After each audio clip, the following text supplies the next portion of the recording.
Beginning in the very annals of history. Days of yore, chivalry, yada yada yada. What do you say we just skip to the good part?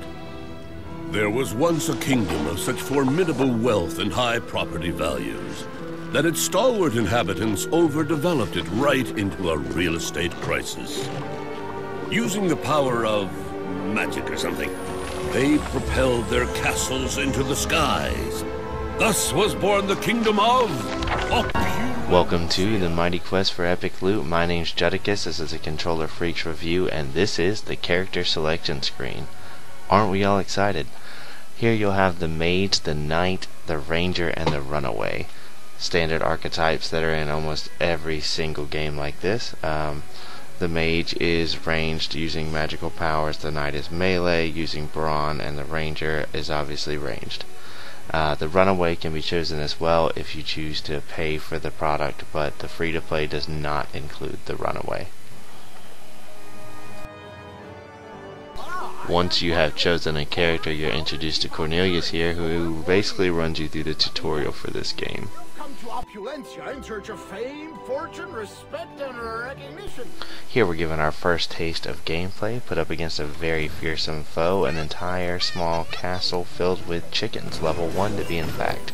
The movement style and attack style is kin to Diablo 3 if you're familiar. If not, anyone with a hand can pick this game up. Preferably 2, but I guess you could get by with 1. Once you have cleared the castle, you bust through the door and you are now entered into the loot room. Upon entering the loot room, your job is complete and you are now allowed to leave the castle. Once you have passed the epic trial of that first castle, you are introduced to the character management screen, where you can equip some of the items that you found while raiding the chicken fort. Me being a very greedy player, I immediately tried to sell the item that I no longer needed, but you do not have access to that at this point. He also introduces you to choosing your first skill to equip to your hotbar, and once you have that equipped, you can now use the right click ability to attack your foes in the new castles.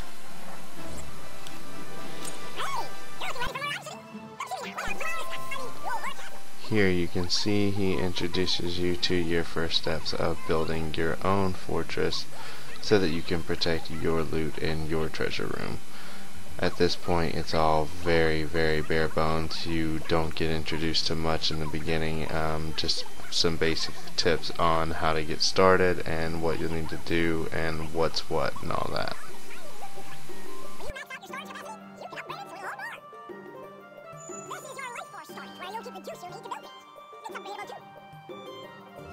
And as we proceed, I finally gain access to the menu where I can go in and turn off the game music that has been playing non-stop since the beginning of the game. Standard fare here, resolution settings, graphic settings, configuration. You can change the gameplay effects as well. Obvious sound effect changes, whatever you would need to do. Basic options that are standard in any game. Prepare your ear holes for the following message from my lord and master, the god of goo, the king of crud, the right honourable Count Snottingham. His snotuliousness has heard of your recent endeavours and would like to offer a warning. Do not, under any circumstances, attempt to pillage his most impenetrable fortress. A hero as weak and pathetic as you would never be up to the task. And since the royal decree from King Battletoad was ever so urgent and he felt like he wanted to tell me not to come and get him, obviously the only option is to go and get him. So follows the montage of me defeating the lesser castles beneath him so that I can gain the levels appropriate to defeat his castle. Throughout these you gain some more gear, learn some more moves, equip them to your bar. By the end of it you have a full bar and a decent set of gear that you'll see me equip here near the end as I quickly speed through these castles for you guys.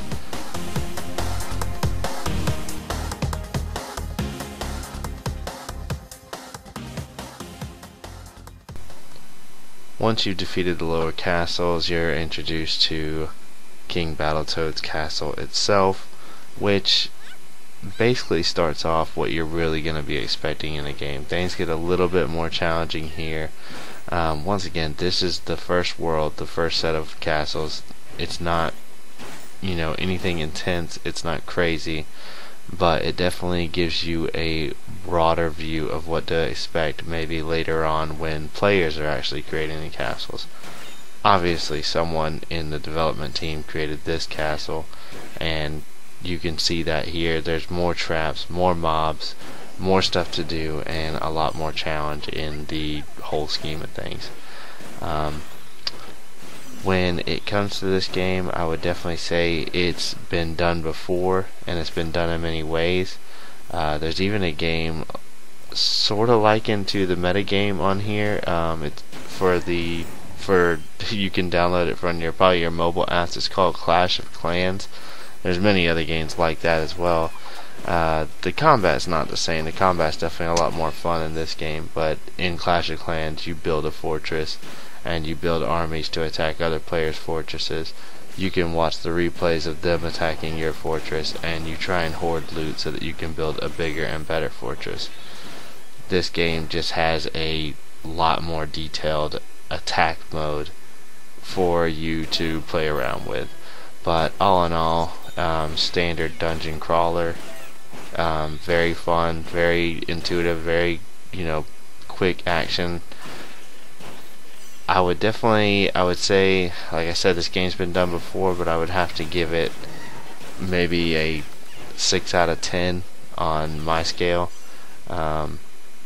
It's not the best game. It's not going to be game of the year, but it's free right now. It's in beta.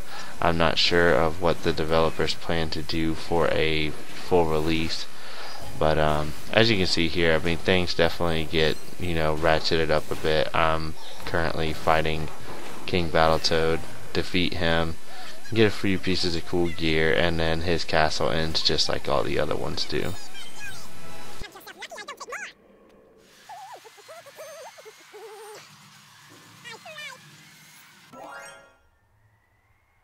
Once you defeat King Battletoad, you're introduced to the region map. One of the first things I decided to do was go to the friend zone, and obviously since I just started playing I have no friends online, but I'm guessing that their castles would show up if I did. Come back and you unlock the next region, which allows you to attack the other players. So the first person that I decided to attack was Whooshy93. This is his castle, and this will be the conclusion of my review, letting you see me play through another player's castle. When you play through someone else's castle, you have to destroy their gold and life force mine, as well as getting to the door and looting their loot room. All in all, this game is pretty quick to cover. Its storyline is not really a big campaign, not really a big deal there, but it's a fun game, and I suggest you check it out while it's still free. Thanks for watching. This is a Controller Freaks review with Judicus. Have a good time.